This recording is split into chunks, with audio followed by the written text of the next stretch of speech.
Wake up, wake up. It's a Friday. It is baseball daytime opening day for the Gyros.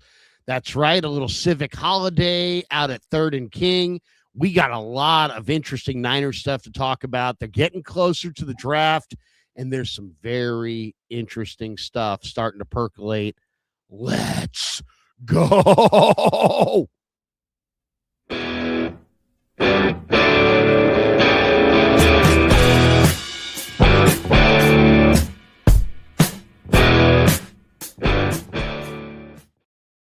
Larry, I tell you, the way that these baseball teams talk about, well, it's opening day. Now it's another opening day. Then it's another opening day. No. It's not like you're not like a freshman in college, some girl pledging a sorority where it's your birthday month. The Giants had one opening day. They laid down and died on Netflix to the New York Yankees. Good luck picking up from there. I understand baseball should never open in prime time. It should always be a day game. It's not my fault you took the money to sell your souls to Netflix. Come on. Well, I mean, there's multiple topics there we could get to. We won't, but yeah, Netflix. Netflix is a very successful company. They're very, very bright. They'll figure it out. But if I had to listen to L whatever call it a home base one more time, I was gonna fucking lose it. You got to be kidding me. You're drawing a 6-figure, probably a 7-figure income from Netflix to be the baseball person, and you're calling it home base. Home base. Oh my God. Home base. Well, welcome everyone to our home base. He is Larry. I'm Damon. This is Wake Up. It is great to have you here. Hit like and subscribe. Beyond that, hit that notify bell. And whenever we go live, you will know that we are going live. And going live is something that's going to be happening more and more often the closer we get to the draft. I know we've got a couple of juicy ain't never going to happen rumors to talk about. What do we got? I saw the first comment of the day was from Buster Bratmus, who says, I want trade news, signing proven star news, not mock draft crud. Well, well, we don't give a fuck what you want. You know, well, we just I don't give a fuck what you want. It doesn't matter. It doesn't fucking matter what you want. Re-signed Jerry Rice. There you go. There's no one more proven than him. Again, we can't just make stuff up. Yeah, so what we're doing is sort of walking around the car lot. We're doing some shopping. It's not the day we're going to buy the car, but we're walking around all these cars and thinking, all right, so I'm not just interested in one car. I want a fleet of cars. How do I make sure all these cars complement each other? And I know that we're going to start here, Larry, talking about the dream draft that the 49ers could have. I've got my 6 picks in this draft. Of course, we've cheated a little. I'm going to need to talk about more than just 6 players here because there's so much fluctuating. But we've got we got players to draft. And the 49ers have huge decisions in front of them, and that's where we thought we would start today's show. We will, of course, get to start times in Australia. That news came out today. We will talk about Myles Garrett rumors. Oh, my God. Sports talk radio never had it so good. But Larry, let's hop right in to let's thank our sponsors right out of the chute, since we always forget to do that. But thanks to Pig and a Pickle for being the title sponsor of the Krug Show. Check them out. They're in Emeryville. They're in Corte Madera. They're open 7 days a week from 11 a.m. till 8 p.m. Also, thank you to Novato Chevrolet, family-owned dealership for over 50 years. Friendly staff to meet all of your expectations. Huge selection, great prices, excellent customer service. When I buy a Chevrolet, I only go to Novato Chevrolet. Thank you to Habbas Law tomorrow at the San Jose Animal Care Center in the South Bay from 10 a.m. to 4 p.m. Habbas Law is covering the adoption fees for every dog, every cat, every bunny, every iguana, every chance at a new life. Come meet your new best friend. Walk in with a generous heart. Leave with a family. Thank you to Omar, Tark, and the entire Habbas Law Firm family. That's San Jose Animal Care Center tomorrow from 10 a.m. to 4 p.m. in the South Bay. Free. Thank you, Habbas Law. And also thank you to Alomar Marina, voted Sacramento's best lunch spot, alomarmarina.net. They're open Wednesday through Sunday, 5999 Garden Highway. Float while you dine. And thanks to them for being a proud sponsor of the Krug Show. Only because it would seem way out of context if we do it much later on. Let's just get this super up here right now from Buster saying, I can appreciate Larry telling me to F off. There you go. Thank you. That's why you're our kind of guy. That's why you're back here each and every week, Buster. Thank you very, very much. It's not personal.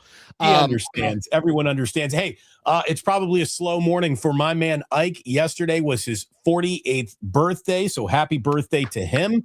And he had a great sandwich special yesterday. Buy one, get the second sandwich for $4.80. Hopefully you took advantage of that, but get yourself to Ike's for one of the greatest sandwiches that is being served anywhere. And thank you so much to him for supporting and sponsoring. And thanks to all of you as well for doing the exact same thing by being here, watching, liking, subscribing, and all that good stuff. Am I supposed to understand why $4.80? I'm trying to think. $4.80. $4.80. Why is it? Is there any significance of $4.80? He turned 48. There you 48. go. So you get it? I missed the number. I was moving my earphone around. I missed the number. Happy 48th to the great Ike, who is he is a monster. He absolute monster. Saw him at the Radio Row. Great man. And a terrific supporter of Damon's channel through a number of years. Let's get right into it. 49er draft dream scenarios. Why don't you? I'll go first, or you can go first. Either way, go right ahead. I'm gonna let you, good Larry Krueger, kick things off with the 27th pick of the first. No, so let me ask you. No, I'm not saying 27th pick. I'm just saying this is a great pick and a great player and a guy that I've centered on.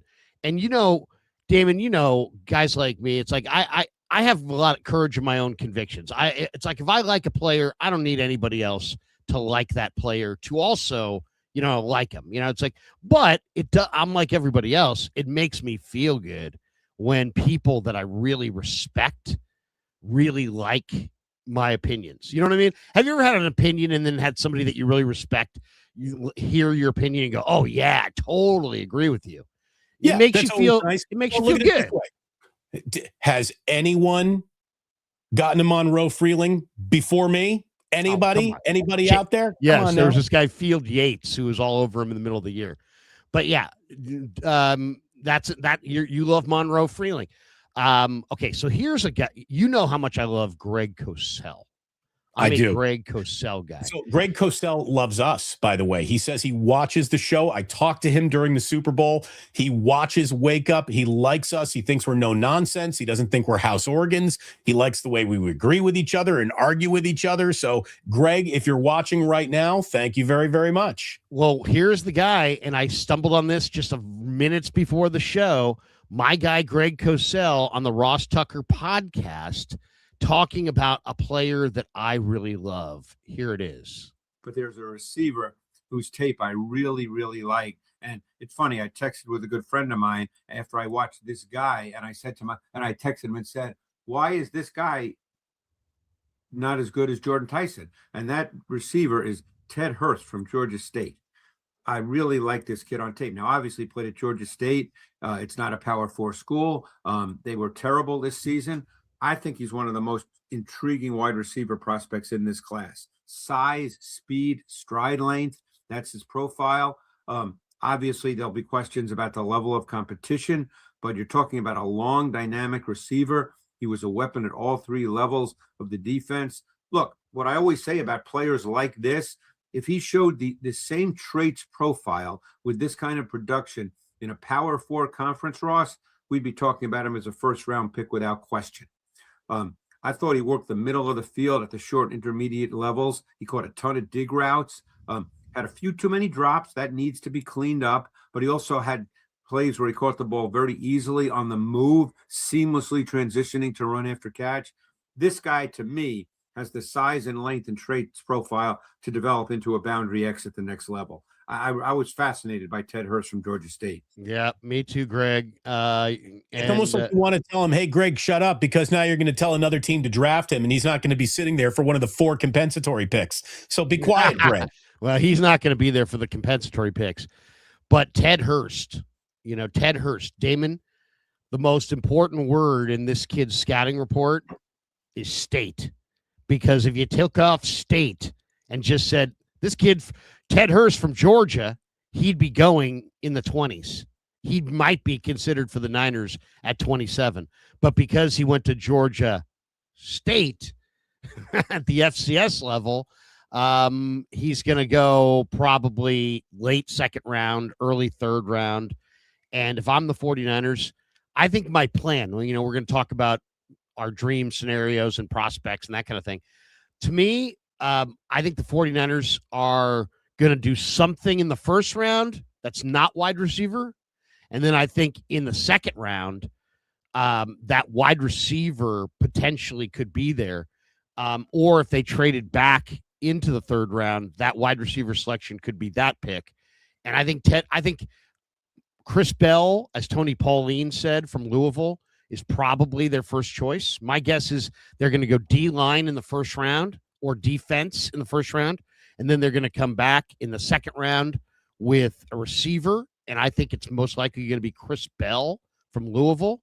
But if Chris Bell is gone, and there's a chance that he will be because the Niners don't pick until 58, I believe, in that second round, I think this would be the fallback option for me. Ted Hurst, Georgia State, 6'4", as Greg just said very, very succinctly. He's a very good boundary X, big-bodied wide receiver. I like him more than some of the other receivers, like Denzel Boston played at Washington. A lot of people are talking about Denzel Boston to the Niners at 27. Yeah, in the first round. I like this guy more than Denzel Boston. He's got the same body type, except there's actual separation there, where Boston's really doesn't get that separation, and I think the 40 time is kind of questionable. Let me ask you this: who really love this player? And this guy had opportunities, by the way. I looked into this player earlier this month. Ted Hurst had opportunities this year to leave Georgia State and to go to a Power 5, and he said, "You know what? I'm going to be loyal to Georgia State. They gave me a shot when nobody else did." I appreciate that. I do. I like that about a player. I really do. It is odd that a player with his talent, his side, and his ability would stay at a smaller conference, especially in the NIL era where you can go make real money on another campus. And I don't know if Georgia State was dapping him out or not.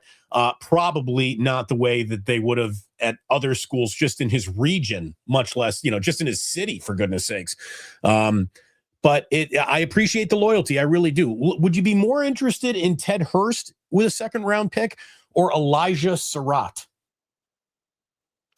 I think Ted Hurst is a better player. I like Elijah Surratt. There's a lot of good things to like there, but I think Elijah Hurst is a bigger guy, period. Faster. Yeah. I think he's faster too. And he's got a little bit more separation. Now, Surratt is a tremendous player too. I really like the Indiana receivers. They were coached well. They block. They run their routes. I think Surratt would be a very good pick for the Niners, too, because he will hit his benchmarks. Like, he will be where he's supposed to be when he's supposed to be there. Same with Omar Cooper, and they will block willingly. But Ted Hurst, I think, is on a different level. I think Ted Hurst could be, a great receiver, a Pro Bowl, a difference-making receiver. It's weird. Like Jerry Rice was an FCS receiver, and we all know that Jerry's the greatest of all time. Right. But because he was an FCS receiver, he went 16th. And if he had been a Big Ten or a ACC or an SEC or Pac-12 receiver, Pac-10 back then, he would have gone in the first round in the first half of the first round. Instead, he went in the middle of the first round because he went to Mississippi Valley State. So I kind of feel the same way about Hurst.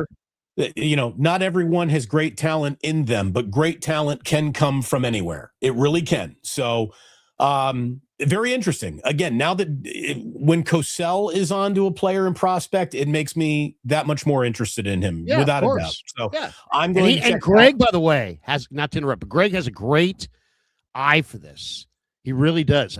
I know Greg watches film for scheme and to talk to guys like you and I about our teams around the NFL, and he's a media guy and he has the matchup show, but he's really got a great eye for personnel because he isolates just the tape. Yeah, that's what he does. He doesn't bring in bias. He doesn't bring in outside opinion. He formulates it himself based on what he sees and what the player produces. So it's everyone brings a bias to their evaluation, but Cosell excels at being an unbiased evaluator. He's really good at it. I mean, some people have a good eye for it. Yeah. This guy does. And 49ers should bring him in. They should hire Greg Cosell. I mean, Greg's a capitalist. Greg's a capitalist. If I were an NFL team, I would absolutely. I mean, look at it this way: if your scouts, let's just say, and your general manager and your personnel department, let's say, is the first front line, right? They're the first line of defense or offense, whatever, when you're trying to put together your draft plan. But then your medical people are involved now, and your assistant coaches are involved, and your analytics people are involved. So are they involved on the same level? Well, maybe not there, but they're involved. And then you have other people involved, and there's guys that teams pay a number of different players as consultants. I just read something yesterday that there was some significant name person in football. And I looked up where they were, and I found out they were like a consultant for a major college program. So, I mean, there's all kinds of football people out there who are getting paid for their opinion.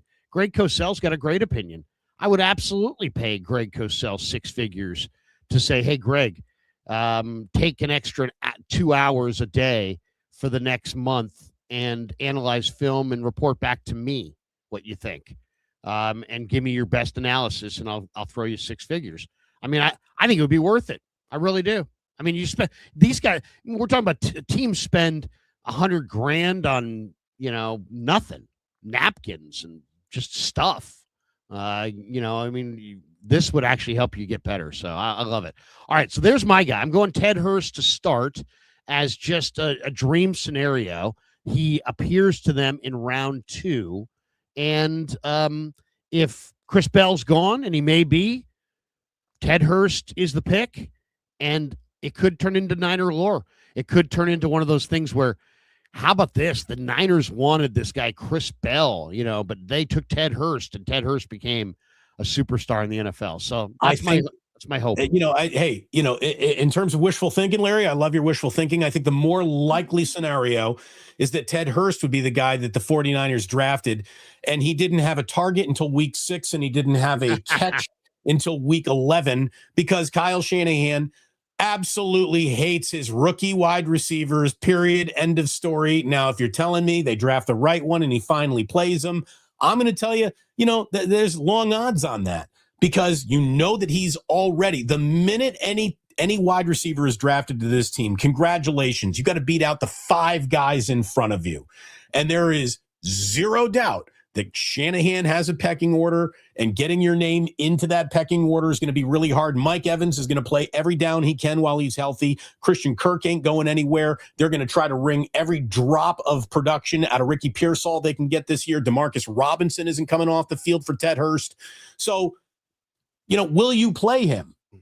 Will you play him, Kyle? I think has to be part and parcel of any wide receiver draft pick in any round. I don't buy that. I don't buy that. Are you going to get Jordan? Look how excited. How many videos did you do about how Jordan Watkins was going to be a difference maker? Jordan Watkins was 4th round pick, David. He's a 4th round pick. Here's Debo's football card. Here's his rookie year. He played 15 games. He started 11. They targeted him 81 times. He had 57 receptions, 3 touchdowns. So I don't think it's Kyle won't play a rookie receiver. I mean, I could go bust out Ayuk's numbers too, and they probably look pretty good. It's just that our expectations, first of all, 4 receivers, right, but have to be way behind Mike Evans. Debo wasn't behind Mike Evans on that team. Okay, but go to Ayuk. I mean, go to Kendrick Bourne. I mean, there's other guys that have produced under Kyle Shanahan. Hey, I want to be wrong. It's not about that. It's anecdotal is what it is. It's just too small of a sample size, and so people are pointing to things that don't really exist. I personally think that Kyle Shanahan is all about winning. And you're telling me that if he had a receiver that he could win with, that he wouldn't play him? I don't agree. I think he would, but he can't either identify him, find him, coach him up, get him, train him, and there's a massive disconnect. Yeah, you're right. I mean, massive disconnect. Jalen Hurd. I mean, we can go right down the list. DeAndre Smelter and all kinds of donkeys. AJ Jenkins. Different regimes, of course.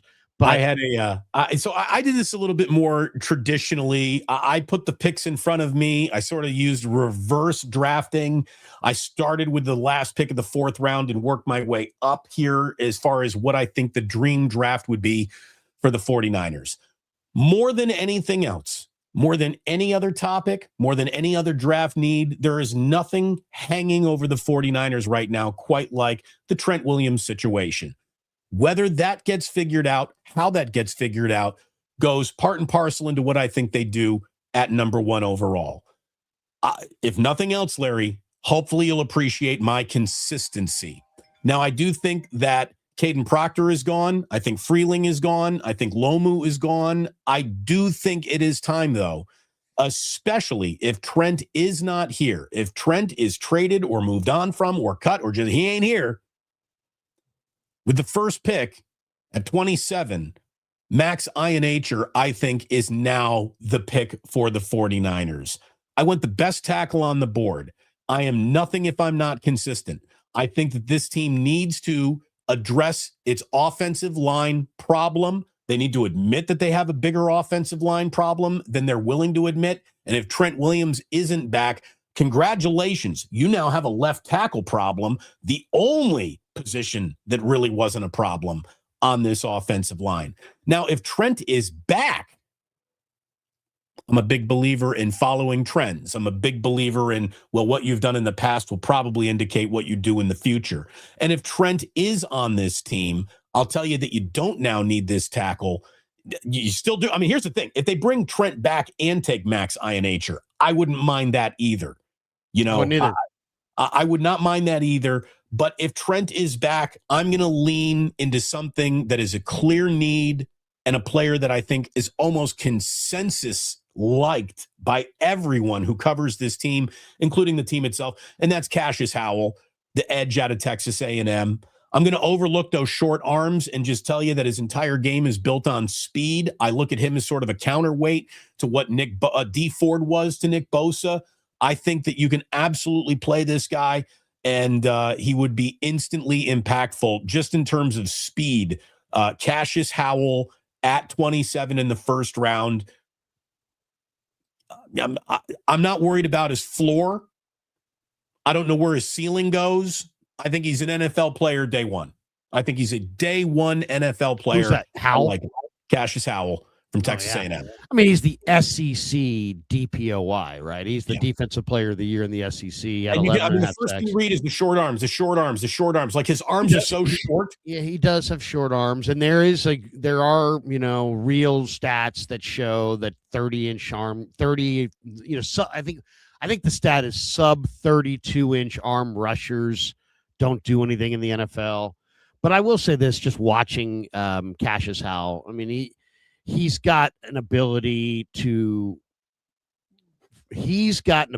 flatten to the quarterback better than anybody I've seen since Von Miller.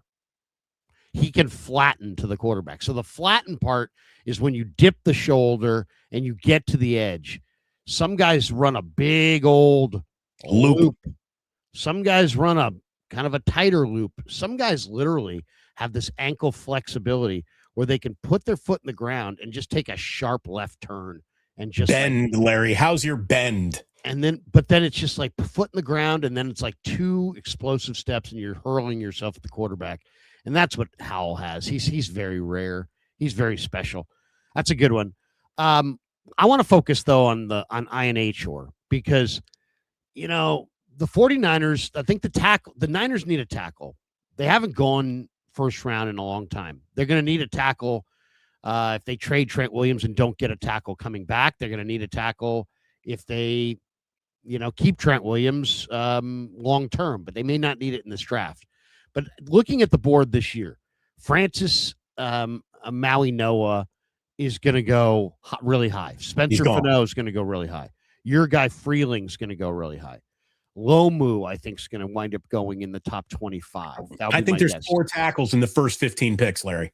Well, I'll say top 25. I don't know if top 15, but I think your top 3 are definitely in the top 15. I think Lomu probably goes between 15 and 25. Then everybody loves Caden Proctor, but I've watched film on all these guys, And the film on Max Ianacher is quite a bit better than Caden Proctor. The thing is, Caden Proctor just had a great pro day at Alabama. I think apparently he was the star of the dance at Alabama's pro day. He's a big kid who can move for sure. But Ianacher's film's better. Now Proctor's played, he's played more on the left side. Ianacher and Blake Miller, the two guys that the Niners should be staring at. So the Niners will not be getting the first guy, the second guy, the third guy, the fourth guy. Now they may get Caden Proctor, but does he fit their system? I don't think he does. I don't think he's as good as Ianacher. Blake Miller, I think, has better film than all three, but he's strictly a right tackle, and you could be drafting at 27, kind of Mike McGlinchey 2.0. Then there's the Northwestern kid, Caleb Tiernan, who I think's firmly a second round, third round pick, and he could be their pick if they waited that long, but there's some stiffness there. And now the whole thing falls apart, right? Like the entire tackle market, there's a couple guys.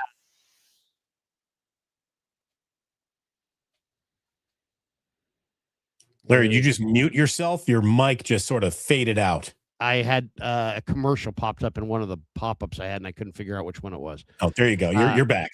Yeah, I'm back now. So anyway, my point is just that the tackle position is probably either has to be attacked in trade or with that first pick. I do like some of these later picks, and I'm just going to name a few because to me, the Niners have. To me, Damon, it's a really interesting draft. The Niners have 2 picks in the top 58. Then they have 4 picks in like a 10-pick span in the 4th round. And then they have no picks until after the draft. So really, you could argue that they have a very easy, pool. They should probably study the top 100. And then they should probably, have a pretty good idea of who's going to be in the 4th round. And then after that, it's undrafted guys. So you got 3 bites of the apple.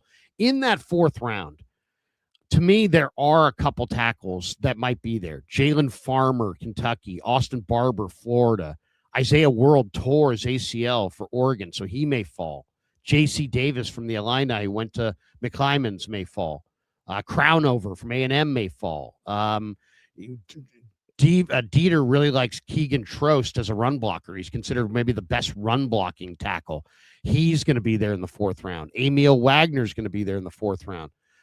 So there's some interesting players right there that they could potentially take in the 4th round, but those are major rolls of the dice and major projections. So I kind of think that even though the Niners' stated position is they don't draft offensive linemen, we're going to talk a little bit about this Myles Garrett rumor, but if Trent Williams is traded, I would draft Max Ianacher. I know he played right tackle at ASU. I know he did not play high school football. This guy did not play football, Damon, until junior college. So you know that there's a lot that goes with that. There's a rawness level to his game that Chris Foerster is going to have to really polish. But if we really think that Foerster is this great coach, and we keep hailing him as a great O-line coach, then how do you not draft Max Ianacher? He's easily one of the greatest prospects. If Ianacher had played for Michigan and played high school football and had a little bit more of a regular resume, I think he's for sure going in the top 15. And instead, he's going to be there probably when the Niners pick, just simply because he's late to football, kind of raw, played at ASU. Right. Look, there's no doubt he's more of a project than the other guys on day one. But where his worthy project, where his ceiling goes, might be higher than all the other guys who get drafted in front of him, beyond Monroe Freeling, who I think is going to be a Hall of Fame player. No, I'm just kidding. No, but look, I think that he did post the 38 best grade on zone blocking runs among tackles his final year at ASU. So what's the Niners scheme? They are an outside zone run team that uses other run type plays. They're not strictly outside zone, or they run some inside zone, they run some gap, some duo. But he posted the nation's 38th best grade of any offensive lineman on zone blocking run plays among tackles in college. So This guy blocked for Cam Scadaboo and did a really nice job. He is the size of a mountain. He moves at the speed of a mountain lion. I mean, you don't get humans this big, this quick often, even in the NFL. So there's an awful lot to work with there. He's Nigerian born. He's just a mountain of a dude. He really is. So big ball of clay. And if you really believe in Chris Furster, how do you not give Furster INH here? 6'6", 330. I swear to you, when you're watching this guy, it screams out 280 pounds. And yet he's 330. He's 50 pounds. He moves. I mean, Matt Barrows said it. He moves like a man who's about 100 pounds lighter than he is. He's something special. I really do. I think he's a special player. If he's there at 27, it's going to be hard not to take him. But again, Cassius Howell, in spite of that arm length, he's just a burner. I mean, he is speed on a defensive line. And, you want to deal with your Sam Darnold bootlegs, he's a great way to do that. I like Cassius Howell an awful lot too. If they come away with either INH or Howell, I don't think you're gonna find any complaints out of me after that first pick. Second round pick, 58. And again, this is where things get complicated, because what you do here is now, you're going to be playing can I thread the needle at another position with my compensatory picks and the 4 fourth rounders that I have, because you don't have a third rounder as it stands right now. Right. So the player that you take here better damn well be a player that you take, because you're not going to get another bite at the apple for a while. And I've got 3 names, Larry, that I'd be very, very comfortable with going at 58. Okay. Treydon Stukes, cornerback, safety, hybrid, kid from Arizona. I like him an awful lot. I kind of found him while I was doing my sort of secondary deep dive, the dive that brought me to Bud Clark, who I also really like. If Bud Clark is there at 58, how do you pass on that guy? How would you pass on Jeremiah Trotter if he's sitting there at 58? All of these guys are worthy to be drafted in the top 40. And if you get them closer to 60, I just think it's going to be hard to pass on. Who is on the board at 58? Treydon Stukes, Bud Clark, both secondary players, or Josiah Trotter, the linebacker from Mizzou? You come away, we're talking about the dream draft, you come away with either one of those 3 names in the second round, I think you had yourself a good draft. Okay, those are good names. I'm going to go with a 4th round option on the offensive line. I really think there's a very good chance that the Niners. Are you working backwards to forwards and I'm working down to, and we're going to meet in the middle? I just don't think that. I don't think the Niners are going for a tackle. I think they're going for a guard. I don't know. I don't think they'll trade Trent Williams. I think they'll resign him, and so I think the need is more at guard. And then I also think they've got other needs up front. I think they're going to go defensive. My guess is they're going to go defensive front in the first round. They're going to go wide receiver in the second round. Right. And then in the 4th round, they're going to have to. Because of the trade with Dallas. What's so that? I think they're looking edge first round probably more than anywhere else. Well, I don't know if it's going to be edge, because John Lynch said defensive front. So I think Kristen Miller, it might be a guy they really like. He played at Georgia. He's 6'4", 320. He's buddies with McKell. He works really hard. He's got a lot of the things that they like, Damon, in that they love their defensive linemen that can move.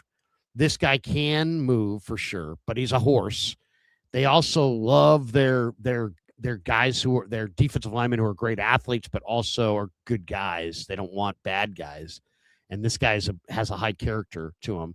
So I think there's a very good chance Kristen Miller could be their guy, or Cassius Howell. I mean, if I had to wager, I'd probably wager Cassius Howell, but I think Kristen Miller could be their guy. And then in round 2, I think it's Bell, the receiver from Louisville, as Tony Pauline said. He said in round 1, but I think it'll be round 2.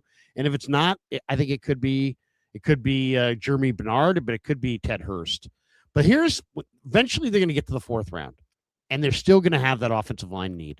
And there's going to be a lot of people bitching about where's the offensive lineman. And so there's going to be a little pressure once we approach the 4th round to find that offensive lineman. And I think I have found him for the 49ers. Are you going with the center? I'm going to go with, first of all, there's some great stats here. Fabechi Weewu is his name.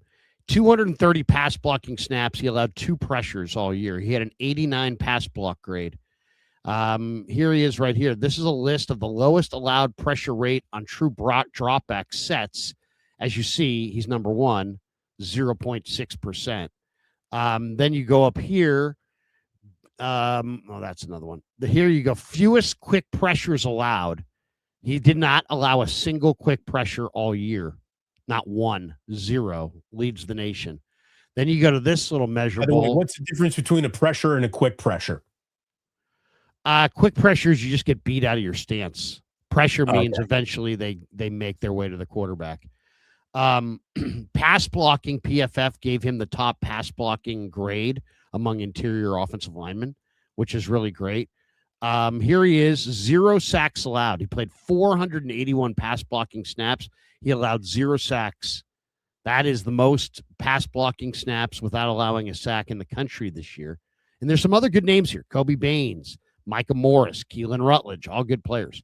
But look who's up top, Fabechi Weewu. And then here he is, lowest pressure rate allowed among NFL draftable guards. There he is, a Weewu, 0.42%. Now there's Micah Morris, there's Pregnon, there's Owane, there's Bo Stevens, there's some other good players there, but he's at the top of the list. Here's his combine workout, but I want to show you this film. This is just a highlight reel of a Weewu. This guy won the award for the most. He won like the Len Eshmon Award for the Oklahoma Sooners program. So he's like the most inspirational. Here he is at right guard, number 54. He's 6'4", 320 pounds. He's got 34-inch arms. So he's got some of the longest arms in the entire class. And he's the best pass blocker. But if you watch him as a run blocker, he's pretty devastating. Here he is, though, walling off in the run game and climbing to the second level, picking off a linebacker. Now he's moving a little bit, kicking out. Now he's taking on the guy in front of him. Look at the wide base. Look at the strength, the long arms. To me, he could extend the arms even more and take advantage of the fact that he's got nearly 35-inch arms. His arm length is among the top in college football for guards. But then just when I saw the guy shit out of that rep. I saw the interviews that he's done. He's considered like a real leader. He's kind of violent. What I love the most about him, Damon, is I think you could draft him right now, plug him in at left guard to start, or possibly move Pooney from one side to the other side, where he has some experience as well, and then move Weewu to right guard. But I really think if you get this guy in camp next year, it's Jake Brendel. Is he beating out Robert Jones? Well, because he might not. Jones. He might not be. He may be. I think you could get him to play guard, but this guy at the East-West Shrine practices, the center went out, and so this guy played center at the East-West Shrine practices, and he looked great. And I think this is your center. This guy's, Brendel's 285. This guy's 320. Brendel's got 30-inch arms, 31-inch arms, whatever it is. This guy's got 34.5-inch arms. So I love this guy. I think he's a real steal in the draft. And as I said, he won Oklahoma's most prestigious award. So he's a great guy. He's got a wide base. He's got great intangibles, but great measurables. And I love the arm length on offensive linemen. It matters. I also love the arm length on this guy because think about it, Damon. If you're going to have a backup offensive lineman like Fabechi Weewu would be for the Niners, you want a backup offensive lineman. You only have so many guys up on game day, so you have to have guys who can play all the spots. Well, we saw this guy play center at the East-West game. He was awesome. He can play right guard or left guard. So you got the 3 interior spots covered, but then the 34.5-inch arms means that he could probably play right tackle in a pinch because he's got absurd long arm length. So I really like this player. I think that if you bring him to camp, it will just be a matter of weeks before he takes Brendel's job. And I think this could be the difference maker in the run game for the 49ers. So there you go. Well, you and I, we think a little bit alike in terms of fourth round. So I'm talking about 127. It's your first pick of the fourth round. Okay. And I'm sure the entire chat's about to say, Damon, he's gone.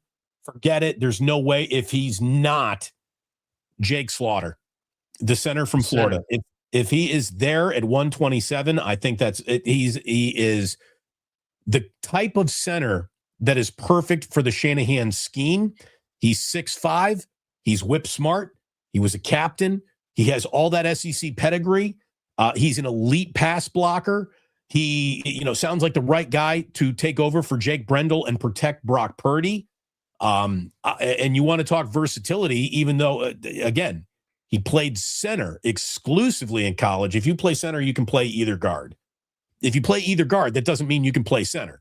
He's a smart kid too. He went to Trinity Catholic in the Florida area. Smart kid, all SEC, first team this year, finalist for the Remington Trophy. Already earned his bachelor's degree. 4-time SEC fall academic honor roll. SEC first year academic honor roll. He's probably a third round pick, Larry. He's probably gone by the time the Niners are sitting there at the end of the fourth round. But if he is gone, let me give you your other option at center. Jagger, or Jagger. Yeah, it's probably Jagger. Yager, I think. Yamir Yager Burton. Kentucky. He's the center for Kentucky. And again, SEC reps all on his body. Kentucky's actually cranked out a few good offensive linemen over the last few years. And I just think he's a guy who's played for 4 years. He's got a ton of college snaps on him. He is not a project. Maybe a reach in the fourth, but I think improving at center is a very important thing for the 49ers. Now, when I look at them, so they pick at 127, then they come back at 133. Here's a player that you and I haven't talked about at all. Go ahead. Tight end Marlon Klein from Michigan. I was just talking about him last night. You're kidding. No, his name came up on the last couple of days on a couple streams. You and I haven't talked about him at all. I think this is a mover of people. He is not much of a catcher. But look, Michigan doesn't spread it around quite the way. Michigan doesn't spread it around the way at all, really. Michigan doesn't want to throw the ball more than 22 times in a football game. Marlon Klein, he's a 6'6", 250-pound guy, 24 catches last year and a touchdown. He's a target, but he's a mover of people. I think he would be the perfect other tight end complement to Jake Tongas. And when you're talking about, hey, you're getting older, and a guy like George Kittle's probably got his best football in his rearview mirror coming off a torn Achilles. I don't think that that's a bad investment. He's explosive. He's good in short yardage. I think he's a little bit of a target. I like him. They've had great success at that position. Look, Colston Loveland. How about the guy in Seattle? I'm a believer in programs producing players. This kid's from Germany, by the way, and he's 6'6", he's 250. He's really, really smart. He was voted captain by his teammates. So that always, Damon, those guys are the guys that that always get your attention. And there's a lot to love here. I think you've centered on a great one here. Voted captain by his teammates, all Big Ten. Named the team's most improved player on offense last year, 3-time academic All Big Ten, 4-time letter winner. He's very experienced, 36 collegiate games, 12 starts at tight end. Yeah, he's a really good football player. And the fact that he doesn't have a typical background makes him kind of interesting as well, that he came from Germany. He's the son of Marco Albers and Melanie Klein. So he went to go to school at Georgia ahead of his junior year. He played for the Cologne Crocodiles in Germany. So, this guy's way talented. Maybe you can get a great report for Tom Sula. Tom Sula knows that, he's the Rhine Fire. Maybe he's got some German football connections you can tap into. I like that one. That's a good one. That's a good one. Let me give you one that I really like in the 4th round. I like Torian York. He's a small linebacker for Texas A&M. This guy walked into A&M and was instantly like day one starter, day one leader.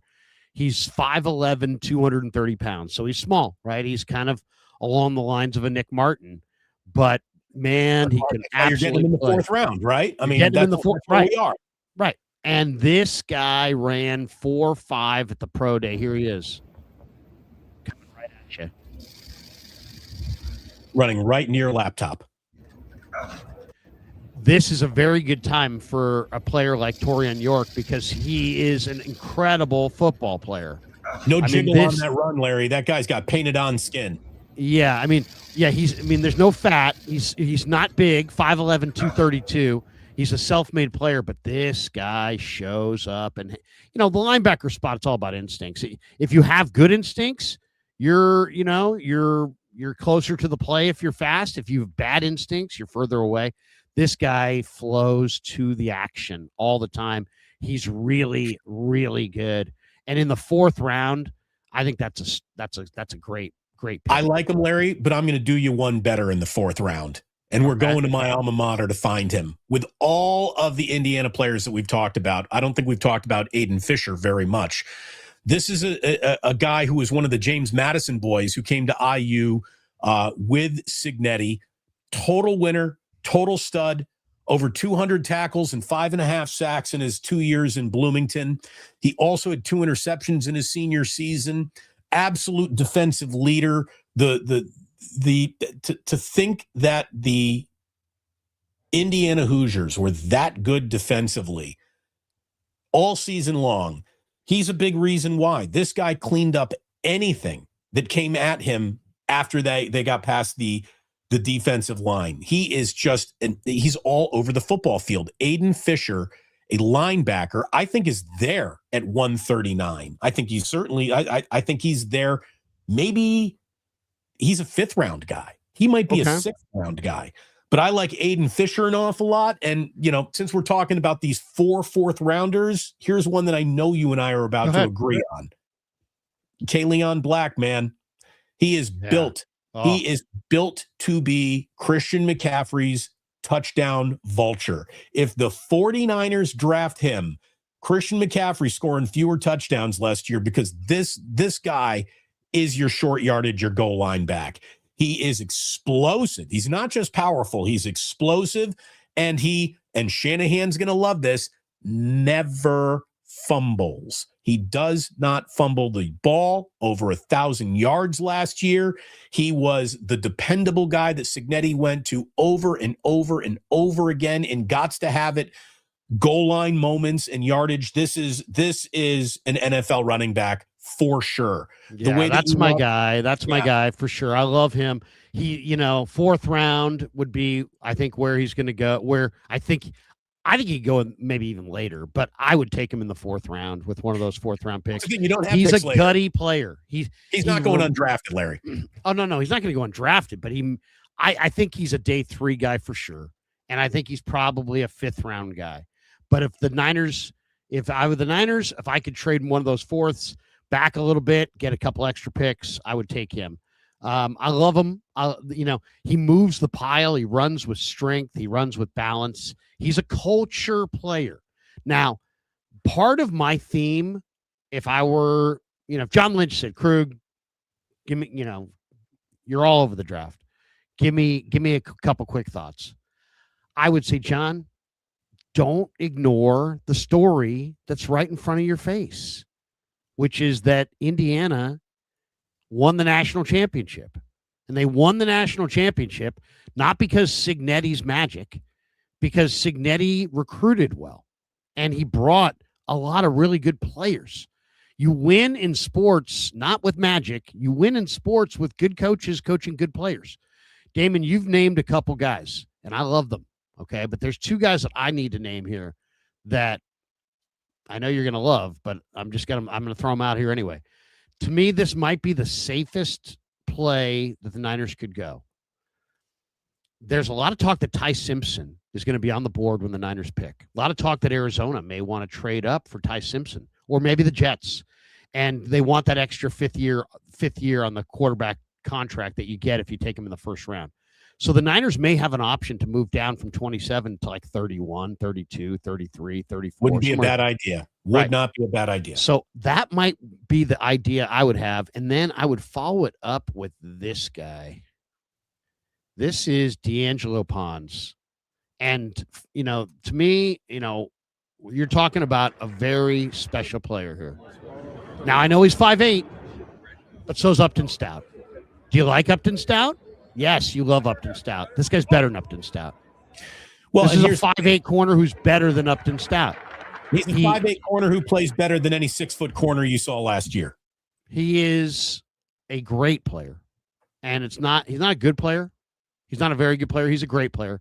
And not only that, he's a safe player at a really, really, really tough position to locate.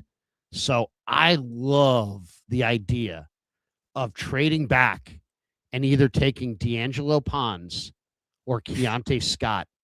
Keontae Scott is one of the best college football players.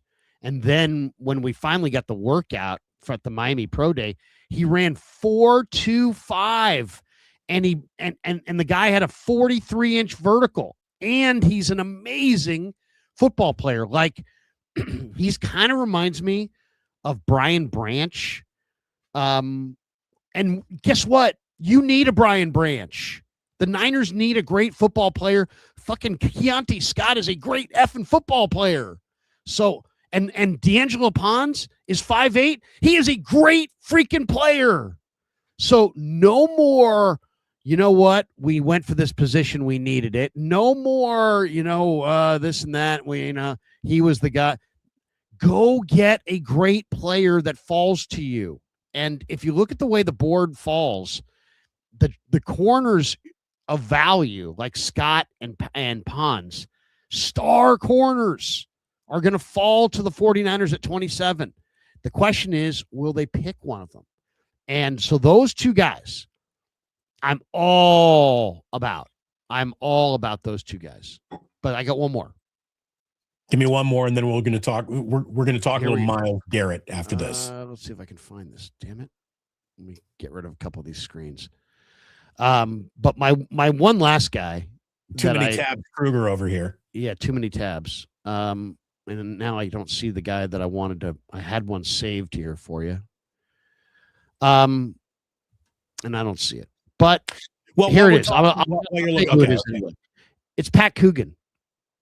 Pat Coogan, the center for Indiana, and the year before, the center for Notre Dame.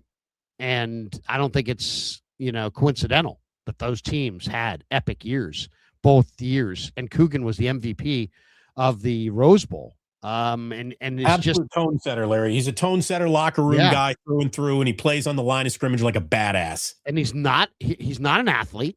He's not an athlete. He's not big. He's not powerful. But here it is. Here's the graphic I was going to show. Look at this. And this kid is a great kid. This, as Damon just said, culture changer. Kalon Black, D'Angelo Pons, Mikhail Kamara, and this guy, Pat Coogan, are culture-changing type players. Now, the Niners don't need to change their culture, but 483 pass block snaps last season, 0 sacks allowed, 0 quarterback hits allowed, only 10 pressures allowed. If the draft goes all 7 rounds and this guy doesn't get drafted, because the Niners, you can't pick this guy in the 4th round. You can't. But if the draft ends, man, in the 7th round, I'm calling this guy every minute. And I'm just saying, Pat, please, come here. You could be the starter. You're going to win a Super Bowl ring here. Help be the guy who covers Brock Purdy's, A gap. Pat, come on. I would be all over the call to get Pat Coogan to sign. I wouldn't mind it at all, obviously. The more Hoosiers, the more I'm in. But he comes up short in all your desirables and your measurables, with the exception of the category of football player. He's an A+ football player. B- measuring everywhere else, I guess. But he is he's someone that absolutely, I think, will have a bidding war as an undrafted free agent. He's going to be able to pick where he wants to go as an undrafted free agent because there's going to be 7-8 teams coming after him. No doubt.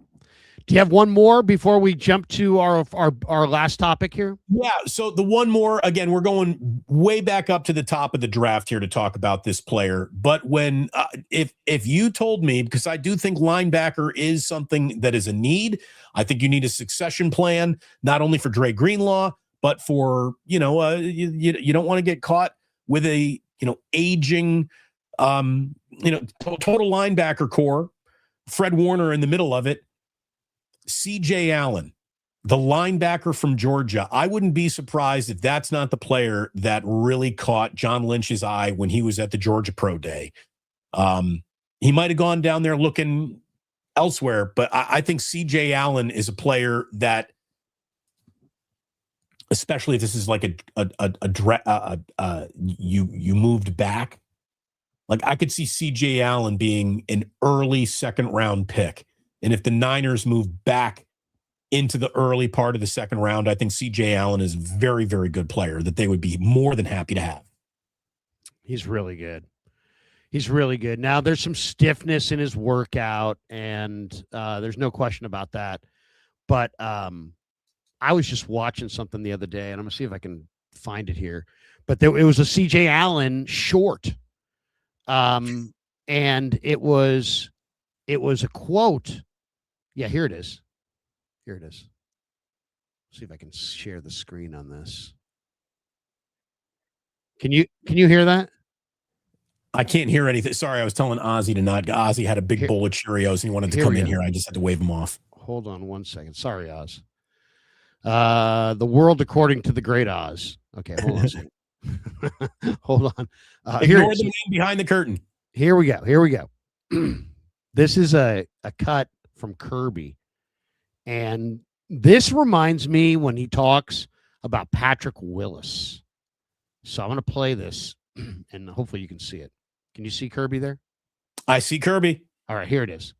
Here's the cut. This is about C.J. Allen.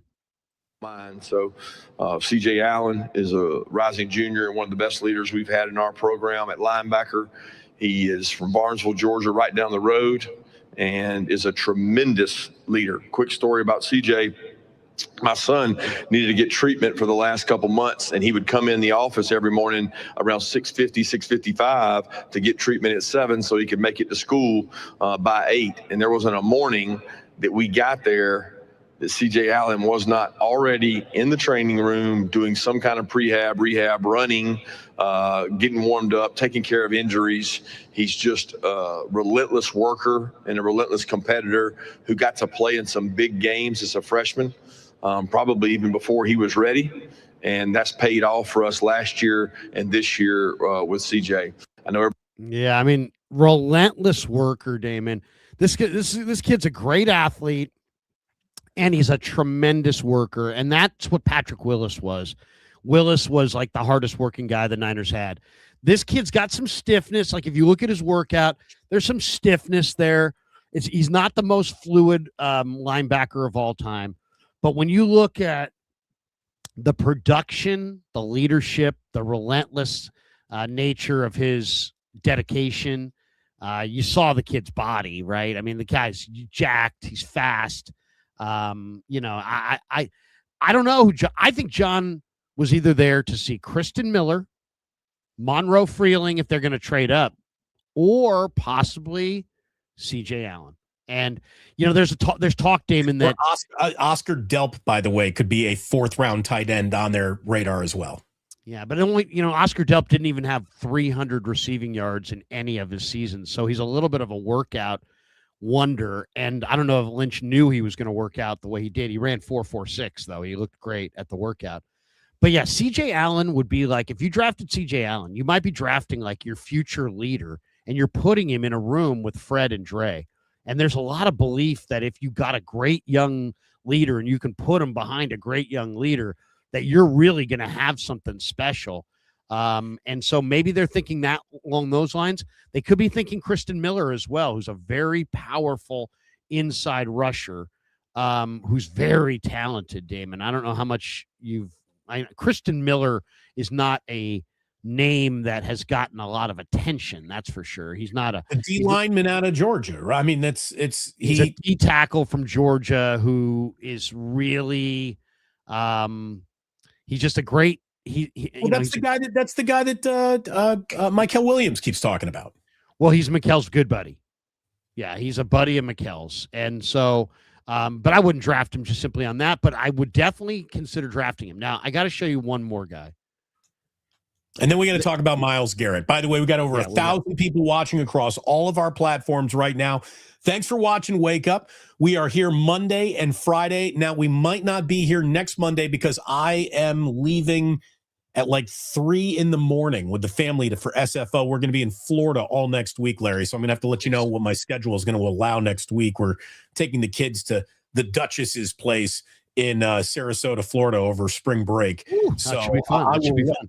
Yeah, I will let you know what next week looks like when we get into it. But we're probably not doing Wake Up on Monday morning next week. We are doing Damon stopping by tonight, though, on KMBR on Niners Nightly. He'll be our guest tonight. Looking forward to it, man. So definitely check that out tonight. All right, here is a guy. There's a lot of talk about Caden Proctor, right? The gigantic offensive lineman for Alabama. There's another Proctor in this draft that is, to me, one of my favorite players. And I'm glad they have a highlight, like an ISO, like a spotlight on this guy, because this guy is awesome. He plays for Southeast Louisiana State, and he's an interior rusher. He's about 285 pounds, but he's got great first step. He tested amazing at the combine.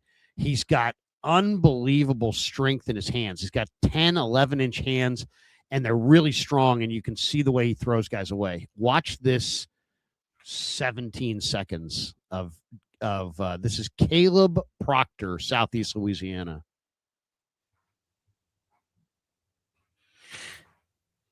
Just a big boy at 285 pounds who can get to the quarterback, get skinny through the whole quarterback on the turf.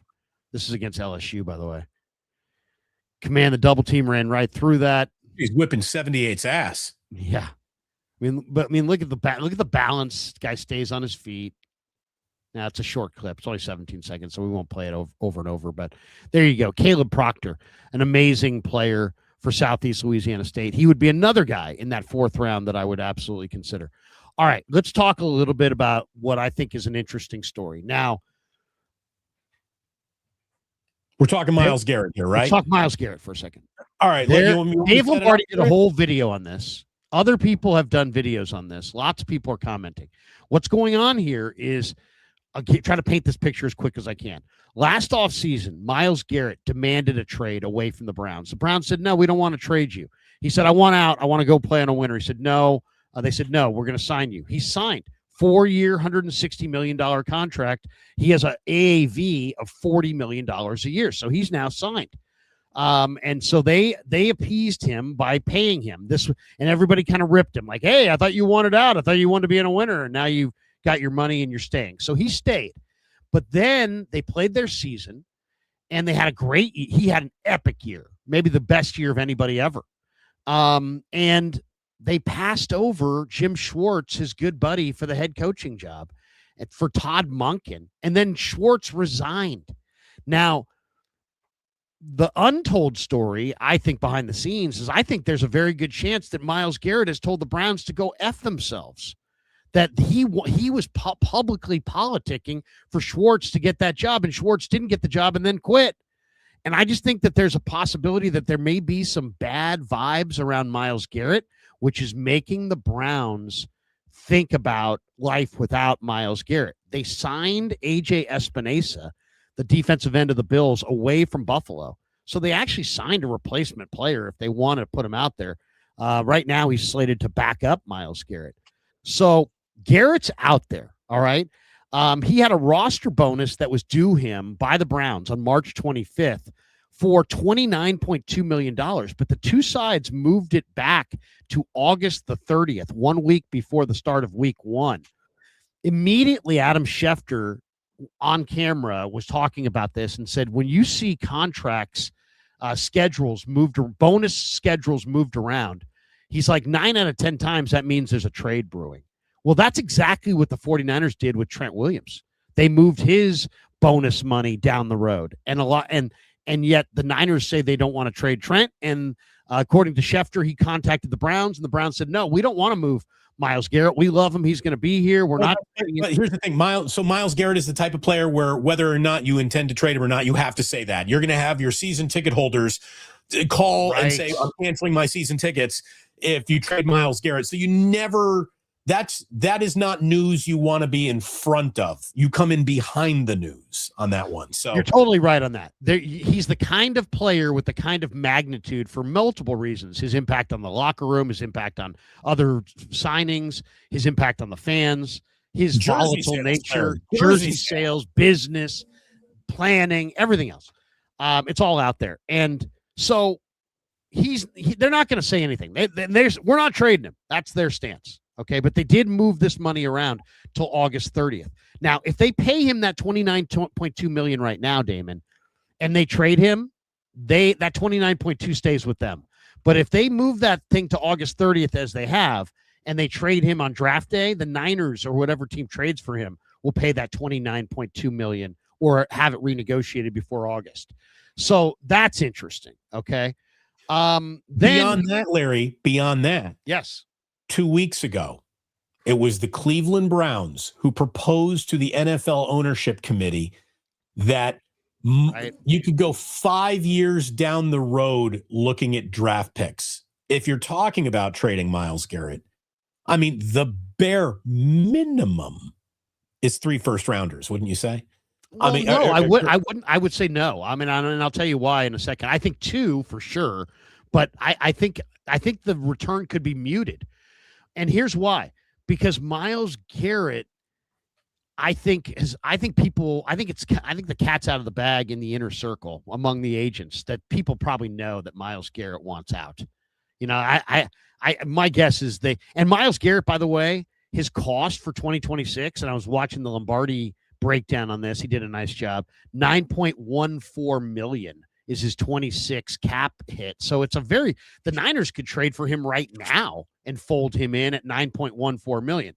So it is interesting. He does have a full no trade clause. So it's not like he'll be traded against his will. He'll only go where he wants to go. Right. So the Niners, while this is going on, they're building their own cap room. They've got $18 million of cap room. If they redo the Trent deal, they're going to have close to $40 million in cap room. The Niners are staring at a bunch of edge rushers at the end of round 1, but they all have glitches. Cassius Howe's got short arms. You know, this guy, Zion Young's got some character flags. Caleb Banks has got a foot problem. And so all these guys are kind of problematic at the end of the first round. I just think it's interesting because if you look at this situation, the Browns really badly want a first round pick in the 27 draft. And the reason they want that is because the 27 draft has 8 quarterbacks that are supposedly going in the first round. Arch Manning, Dante Moore, Trinidad Chambliss, Jaden Maeva, CJ Carr, Brandon Sorsby, Lenore Sellers, Julian Sayin. They say are all going in the first round. So the Browns, who only have Shador, want that second first round pick so they can potentially pivot to a first rounder next year. So they can trade for a quarterback next year. So if the Niners could give them this year's number 1, next year's number 1, next year's number 3, which the Niners will be getting back when Mac Jones departs next year, that seems to be, I think, a win-win. Why? Because the Browns move off of a player that I don't think's happy. The Niners could sweeten this package with, first of all, it doesn't have to be a package of picks. It could be Trent Williams. You could move Trent Williams. The Niners have moved. The Browns, Damon, have done this entire offseason redoing their offensive line, except for left tackle. I don't know that Trent Williams would play there, but if he would, they want Trent Williams, and they want to run the ball with Judkins and Sampson and protect their quarterback with a redone offensive line. So would you go Trent Williams in a first-round pick for Myles Garrett? Would you go Trent Williams straight up? They probably would not because Trent Williams is older. Yeah, Then you also have other guys. You have Renardo Green you could throw in the mix. Heck, if you're trading for Myles Garrett, you could throw Mikael Williams in the mix. You have Ricky Pearsall you could throw in the mix. You have Trent Williams. Can I just also suggest that the San Francisco Giants should also trade for Shohei Ohtani, because both these trades are coming from fantasy land, and I don't think they're that not. No, this is not coming from fantasy land. And here's why. Are going to give up. Here's why. Let me just finish my point. Okay. The 49ers are not doing well in the draft. They're it's like the Rams. The Rams took Brockers and Tavon Austin and Alec Ogletree and Greg Robinson. Finally, they're like, screw this. We're trading our number ones. The Niners need to hit in the draft. And Cassius Howell, Zion Young, Caleb Banks, R. Mason Thomas, Malachi Lawrence, they're all good, but they all have glitches. I think John Lynch is ready to make this move.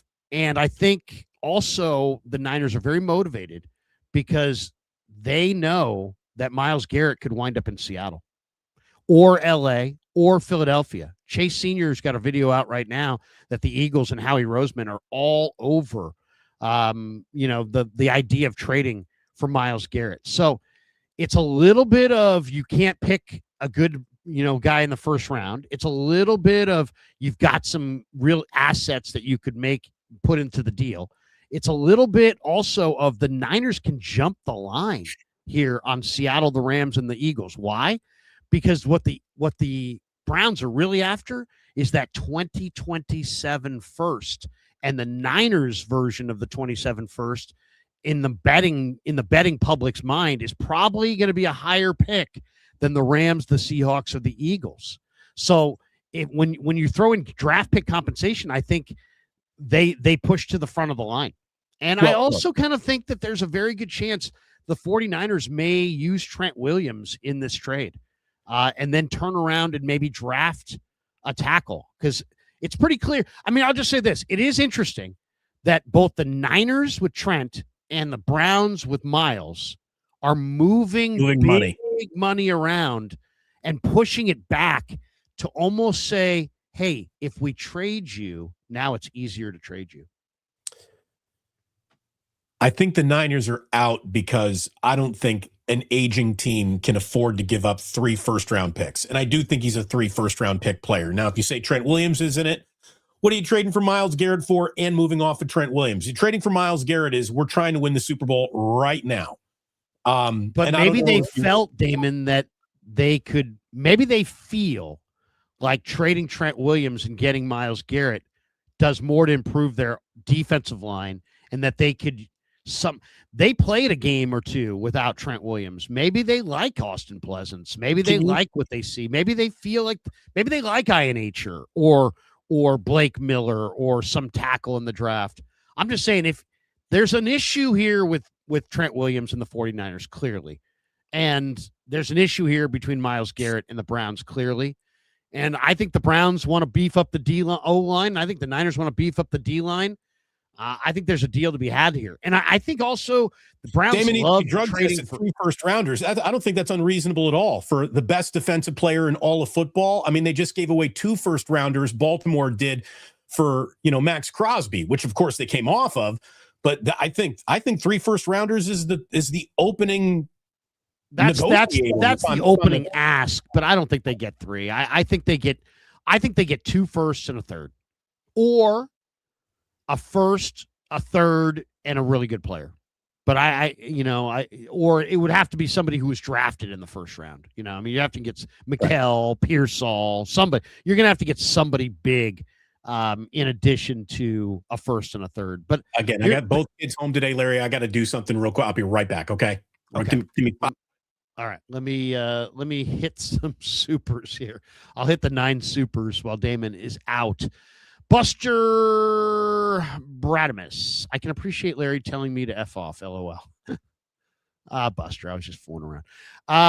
Darbs for mayor, LOL. Buster got busted by the great Krug. I didn't realize I was being that harsh, but I guess I was. Joseph Ernberg. Will wide receiver Jordan Hudson from SMU is my sleeper crush. I'll have to check him out, man. I have not watched Jordan Hudson in this draft cycle. Fuji said, glad you were feeling better today, Damon. Oh, good. Guess Damon was a little under the weather. Riz the Fizz, F you, Larry and Damon. This money is supposed to go to my starving children, but I love y'all more. What? That's not right. Come on, Riz. Now we appreciate the $4.99. Hope those kids aren't starving. But you know what? They needed to skip a few meals. No, I'm just joking. That's what people say to me. Too much sauce. More creative play designer, Kyle Shanahan or Mike McDaniel? You know, I get the sense when I talk to football people that Kyle's like the original, and all these other guys are kind of like knockoffs. All of them. McVay, McDaniel, O'Connell. You know, it's like that. Like Shanahan is like considered the dean, and maybe it's Reed who's considered the dean, but I would say Shanahan over McDaniel. But McDaniel does have some wrinkles that are really interesting. I also thought it was interesting the way the differences in how these guys built their teams. Shanahan built a team that had all these guys that want to run across the middle of the field that are tough. McDaniel built a weaponry that was all just speed, with Waddle and Tyreek Hill. Just going through some of the supers here. We got this one from Riz the Fizz. That is a joke, by the way. Yes, I didn't know what was part of the joke. Can I just say that? We got this one. Riz the Fizz had this one. Could you imagine? The money is supposed to go to my starving children, but I love y'all more. That's what he said. Thank you. Myles Garrett and Bosa together with Odigizua. I mean, holy shit. You want to talk about. I mean, it fits too because you just. I mean, here's the thing about this. The 49ers right now have the third youngest defense in the NFL. And yet Seattle's just won the championship. Rams have the Super Bowl at home, and they're planning on winning it there this year. So you got those teams that are ready to play right now. And you could get Cassius Howell, and Cassius Howell could be a stud. But if he's not a stud for 2 years, then you're kind of screwed. I kind of feel like I was anti the trading for one guy, and I still don't love it. But I do think that there's a possibility that the Browns have been told by Myles Garrett that he ain't coming back. And I think there's a possibility that they may wind up moving him for a package that is not his value. And if you're the 49ers, I think you got to show up. You got to show up because you can't wait. You can't let that guy go to Seattle. If he winds up in Seattle, it's a 5-alarm fire. Would you agree? Well, and also too, when you think about just how do you slow down Matt Stafford, who's basically immobile? Could you imagine firing the best pass rushing defensive tackle and two edges the caliber of Bosa and Garrett at him? That gets scary. It also scares the hell out of Seattle. There's very little you can do to directly counter in the upcoming season how good both the Rams and the Seahawks are. This would be one of those moves. Now, you could be giving up an awful lot of your future to do it. You got to make sure you don't. I mean, you got to make sure you don't. That's why I'd be very interested in moving Trent Williams. Because Trent Williams is 38, but he has a lot of value. So, what if you threw Trent Williams in that deal? How about this? How about Trent Williams, next year's number 1, next year's number 3 for Myles Garrett, and get them to throw in their tackle that they won't use now that they have Trent Williams. Dawan Jones. Throw the Niners Dawan Jones. I don't think you're getting anything more than Myles Garrett out of the Cleveland Browns in that deal. Well, where's Dawan Jones going to play? He's not right now. He's not playing anywhere. So if I were the Niners, I'd want that guy coming back. Charles Mullen has become a YouTube member. Welcome aboard, Charles. We have this one from Stefan, 49ers. He says, our 2027 first-round draft pick is not enticing for the Browns, especially if we have Garrett. Why wouldn't they trade to a mediocre team for a top 20 pick? Well, Myles is not going to say trade me to a mediocre team. When I think of like actual destinations where if I'm Myles Garrett, where would I want to go?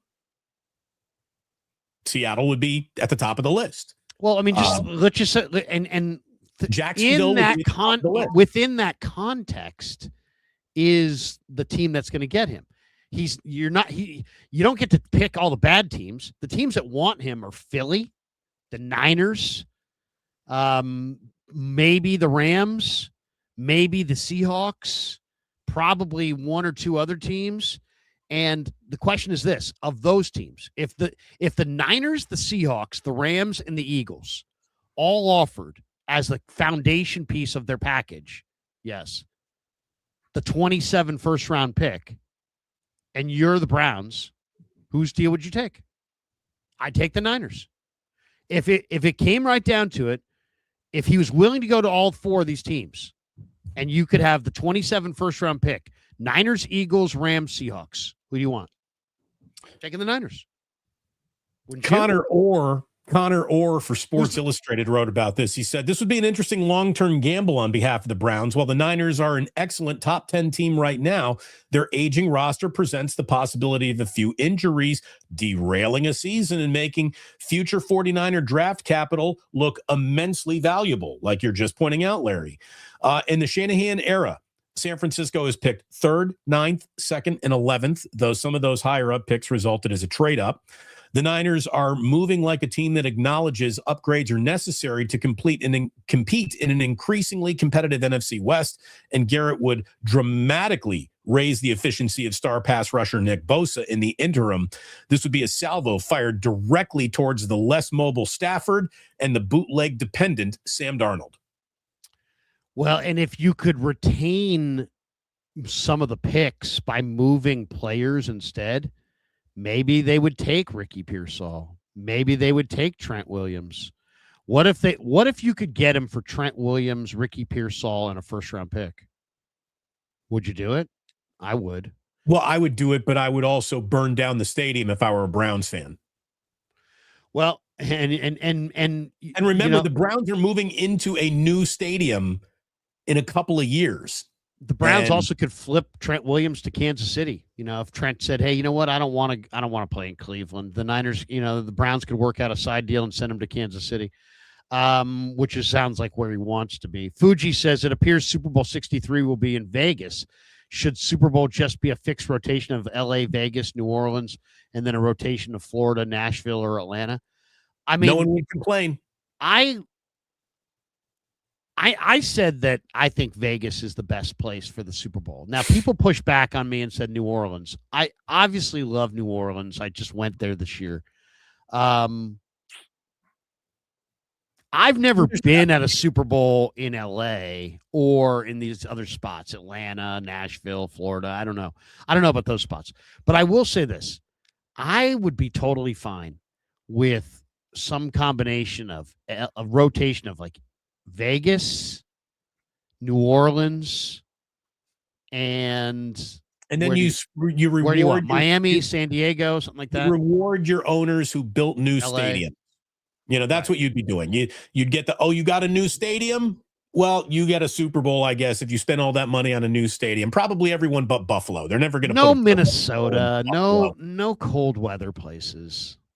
Let's not. I mean, so what? You gonna have a bunch of people walking around some indoor mall? No, Minnesota. Yeah, that's they got great weather when it was in Indianapolis, but it shouldn't go back to Indianapolis. And I'm gonna be honest with you, it shouldn't come back to Santa Clara either. No one liked that. Nobody. We did have beautiful weather here for that week. We did. We had great weather, but the logistics are wrong. It's just all over. It's too spread out.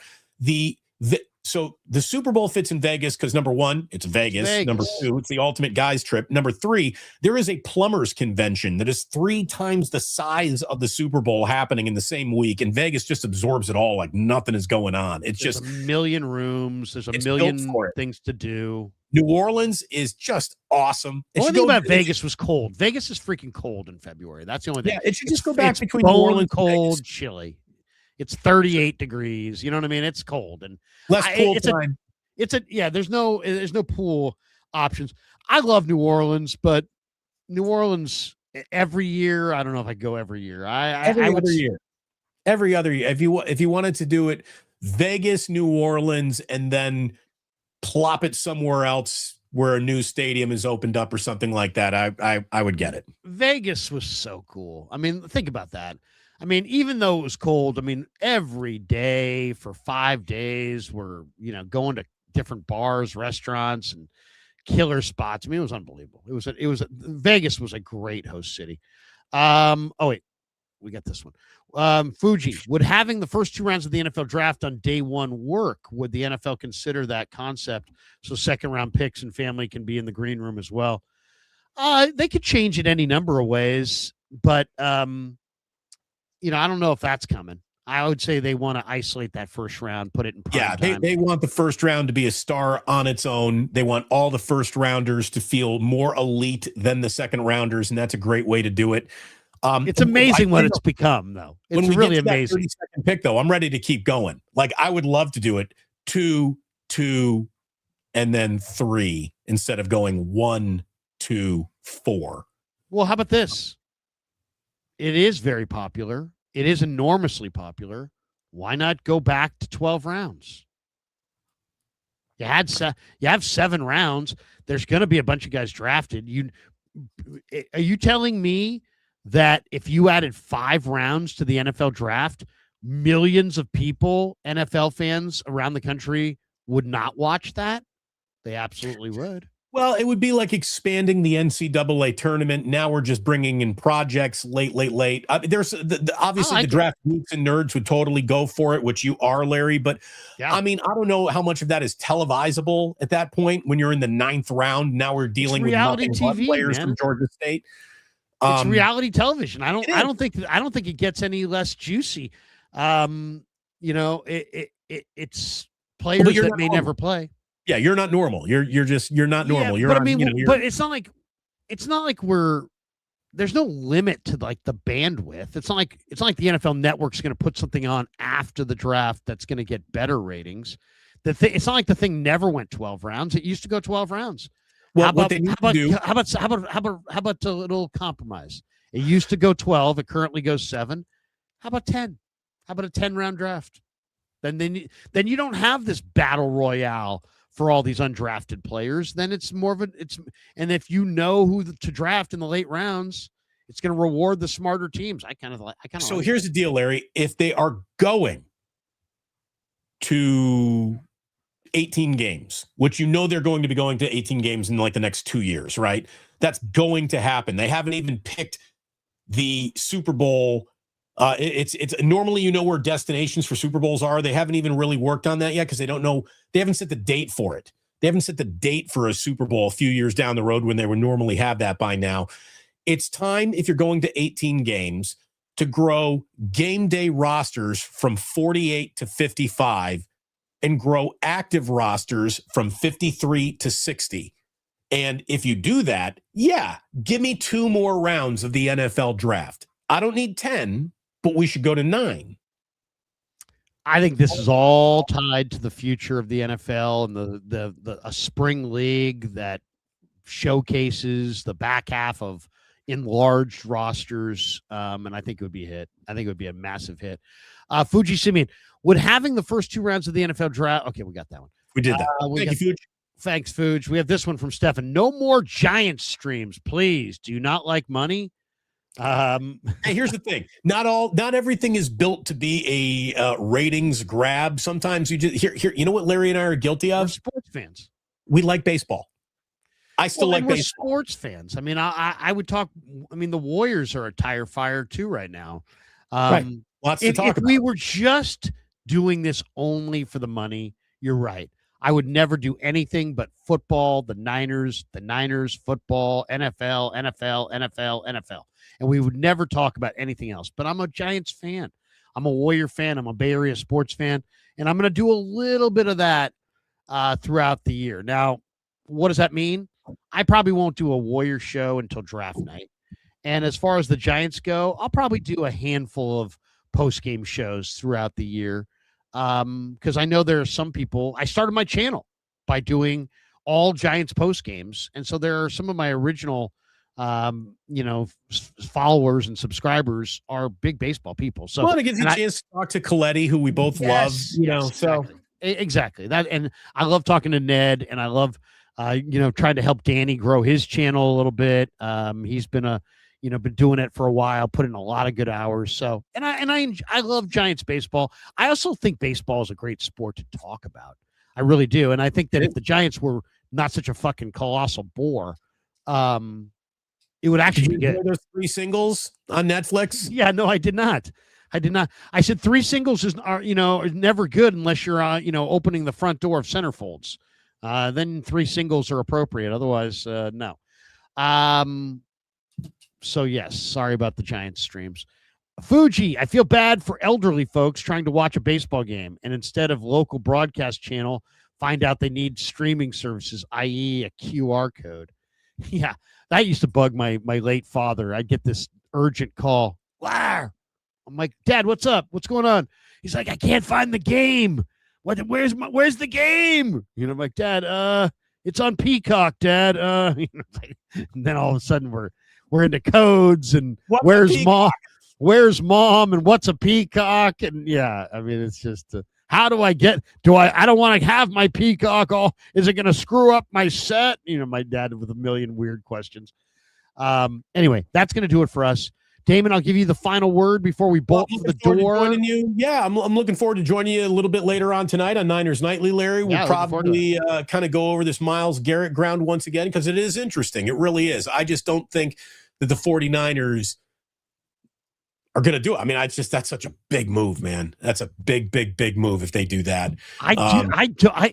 It seems unlikely, but I got to say that the more I think about it, the more I think about where the Niners are and what they've done in the draft, where the Browns are, and what the Browns are building. The Browns are clearly building a dominant offensive line.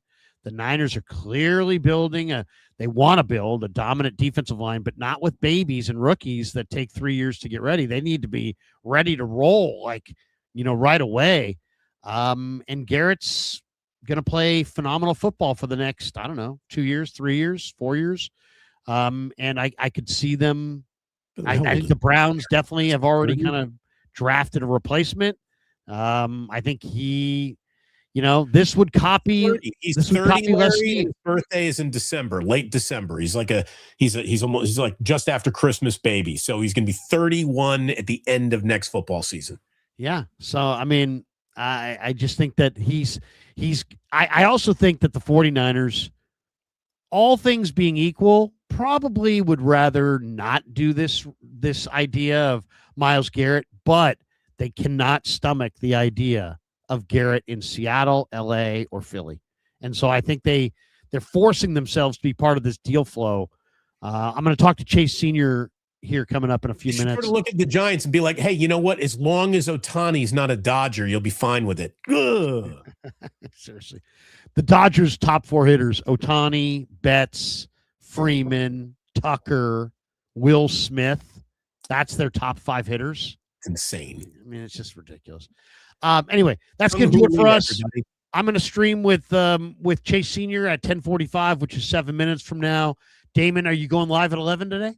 I am not, because we are putting the entire family on an airplane at like 3. We're leaving here at 3 in the morning. Our flight is at 5 a.m. getting out of here. So today is putting San Francisco and the house to bed and packing up. And we've got the 2 maniacs home, and Jillian's got a little work today. So I'm basically Mr. Momming it for the rest of the day today as we get ready to go visit the Duchess in Florida. So it's actually good. It's actually good to fly early.